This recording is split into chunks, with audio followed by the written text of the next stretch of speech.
കഥ തുടരുകയാണ്. ഒന്നാമത്തെ തെരഞ്ഞെടുപ്പിൻ്റെ ഫലമാണല്ലോ പറഞ്ഞു വരുന്നത്. ആകെ പോൾ ചെയ്തതിൽ 44.99% വോട്ടാണ് കോൺഗ്രസിന് കിട്ടിയത്. സീറ്റ് നോക്കിയാൽ 74.5% സീറ്റുകൾ കോൺഗ്രസ് നേടി. ലോക്സഭയിലേക്ക് കോൺഗ്രസ് 364 സീറ്റുകൾ നേടി. ആകെയുള്ളത് 497 സീറ്റുകളാണ്. കോൺഗ്രസ് മത്സരിച്ചത് 472. അതിലാണ് 364 നേടിയത്.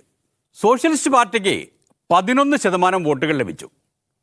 കമ്മ്യൂണിസ്റ്റ് പാർട്ടിക്ക് 4%, ജനസംഘത്തിന് 3% വോട്ടുകളാണ് ആദ്യ തെരഞ്ഞെടുപ്പിൽ ലഭിച്ചത്. സംസ്ഥാനങ്ങളിലെ പ്രാദേശിക പാർട്ടികളടക്കം 51 രാഷ്ട്രീയ പാർട്ടികൾ ആദ്യ തെരഞ്ഞെടുപ്പിൽ മത്സരിച്ചിരുന്നു.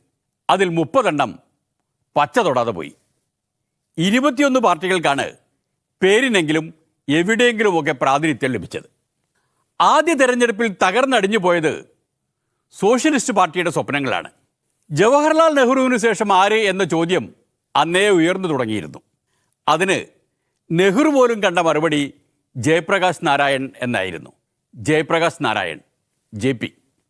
ആ JP ആണ് സോഷ്യലിസ്റ്റ് പാർട്ടിയെ നയിച്ചത്. ജയപ്രകാശ് നാരായൺ ഒറ്റയ്ക്കല്ല. അച്യുത് പട്വർദ്ധൻ, മിനു മസാനി, ആചാര്യ നരേന്ദ്രദേവ്, അശോക് മേത്ത, ഡോക്ടർ റാം മനോഹർ ലോഹിയ തുടങ്ങിയ ആദർശധീരരായ നേതാക്കളുടെ ഒരു മഹാനിര തന്നെയുണ്ട്. അവർക്ക് അനുഭവ സമ്പത്തുണ്ട്, രാഷ്ട്രീയ വിജ്ഞാനമുണ്ട്. ഇതെല്ലാം കൂട്ടിച്ചേർത്ത് ജയപ്രകാശ് നാരായൺ ഒരു പ്രകടന പത്രിക എഴുതിയുണ്ടാക്കിയിട്ടുണ്ട്. അതും മുന്നിലേക്ക് വെച്ചാണ് സോഷ്യലിസ്റ്റ് പാർട്ടി ആദ്യ തെരഞ്ഞെടുപ്പിനെ നേരിട്ടത്. ജാർഖണ്ഡിൽ ജാർഖണ്ഡ് പാർട്ടി, മഹാരാഷ്ട്രയിൽ ഡോക്ടർ അംബേദ്കറിൻ്റെ പാർട്ടി തുടങ്ങി പല സംസ്ഥാനങ്ങളിലും പല ചെറുകക്ഷികളുമായും ബന്ധമുണ്ടാക്കി. എന്നിട്ട് പാർലമെൻറ്റിലേക്ക് 255 സ്ഥാനാർത്ഥികളെ നിർത്തി.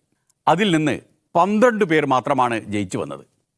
അതിൽ തന്നെ ആചാര്യ നരേന്ദ്രദേവിനും അശോക് മേത്തയ്ക്കുമൊന്നും കെട്ടിവെച്ച കാശ് തിരിച്ചു കിട്ടിയില്ല. അതങ്ങനെയൊരു ദുരന്തകഥ, ഒരു സോഷ്യലിസ്റ്റ് ദുരന്തകഥ.